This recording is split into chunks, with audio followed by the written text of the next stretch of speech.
السلام علیکم 100 نیوز میں خوش آمدید۔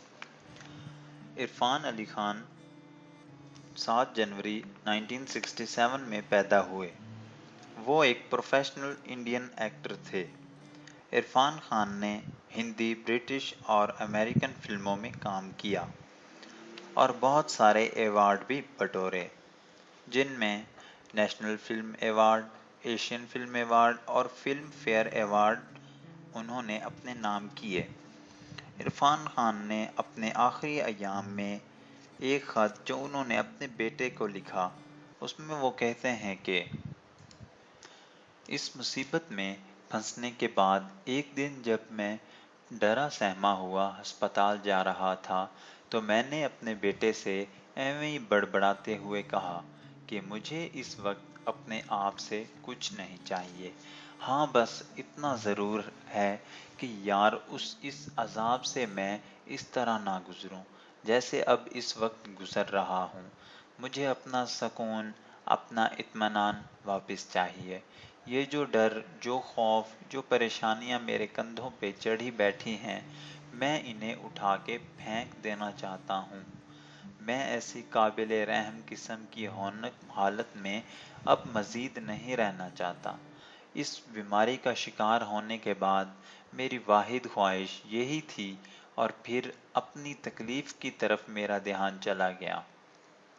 مطلب اتنے عرصے سے میں بس اپنی تکلیف جھیل رہا تھا، برداشت کر رہا تھا، درد کی شدت کا احساس کر رہا تھا، لیکن اس وقت مدت میں کوئی بھی چیز اسے ختم نہیں کر پا رہی تھی۔ کوئی ہمدردی، پیار بھرے بول، کوئی ہمت بندھانے والی بات، کچھ بھی نہیں۔ اس وقت پتہ ہے کیسا لگتا تھا؟ جیسے پوری کائنات صرف ایک چیز کا روپ دھار چکی ہے، درد، خوفناک درد، وہ درد جو ہر چیز سے بڑا ہے۔ ہر چیز سے مایوس ہو کر، تھکا ہارا، بے حال جب میں ہسپتال کے اندر داخل ہو رہا تھا تو سامنے کی طرف میری نظر پڑی۔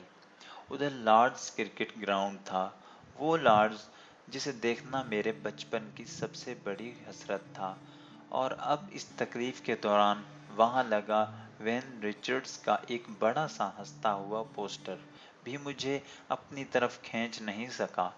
دنیا تو جیسے اب میرے کام کی رہ ہی نہیں گئی تھی۔ خیر، اس ہسپتال میں ایک کوما وارڈ بھی تھا۔ وہ سارے مریض جو لمبے عرصے کے لیے ہوش اور بے ہوش بلکہ زندگی اور موت کے درمیان لٹکے ہوئے تھے، وہ ادھر رکھے جاتے تھے۔ اوپر، بالکل میرے وارڈ کے اوپر والے کمرے میں ایک دن میں اپنے کمرے کی بالکنی میں کھڑا تھا تو جیسے ایک دھماکہ ہوا۔ گیم آف لائف اور گیم آف ڈیتھ کے بیچ میں ہے کیا؟ ایک سڑک۔ کرکٹ کو گیم آف لائف بھی کہتے ہیں۔ ایک طرف ایک ہسپتال ہے اور اس کے بالکل سامنے دوسری طرف ایک اسٹیڈیم، اور دونوں میں کھیلے جانے والے کھیل کی ایک چیز کامن ہے: بے یقینی۔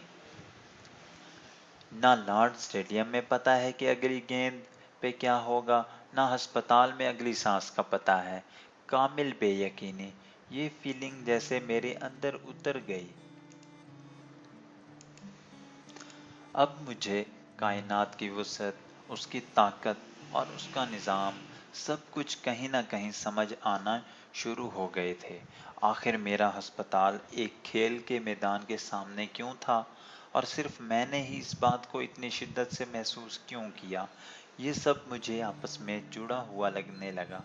تو سمجھو کہ بس جو چیز یقینی ہے وہ بے یقینی ہے، یعنی بے یقینی کے علاوہ اس پوری کائنات میں کچھ بھی ایسا نہیں جسے یقینی کہا جا سکے۔ اب جب سبھی بے یقینی کے بہاؤ میں ہیں تو میں کیا اور میری بے یقینی کیا؟ مجھے تو بس اپنی باقی رہ جانے والی طاقت کو سنبھالنا ہے اور اپنے حصے کا کھیل اچھے سے کھیلنا ہے۔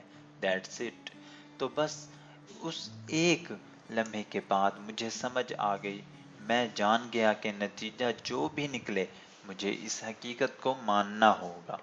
ادھر سب کچھ ایسا ہی ہے، چاہے میرے پاس 8 مہینے بچے ہیں، چاہے 2 ماہ یا بے شک 2 مزید سال، سب کچھ ایک طوفانی لہر میں ہے۔ اس کے بعد تمام خدشے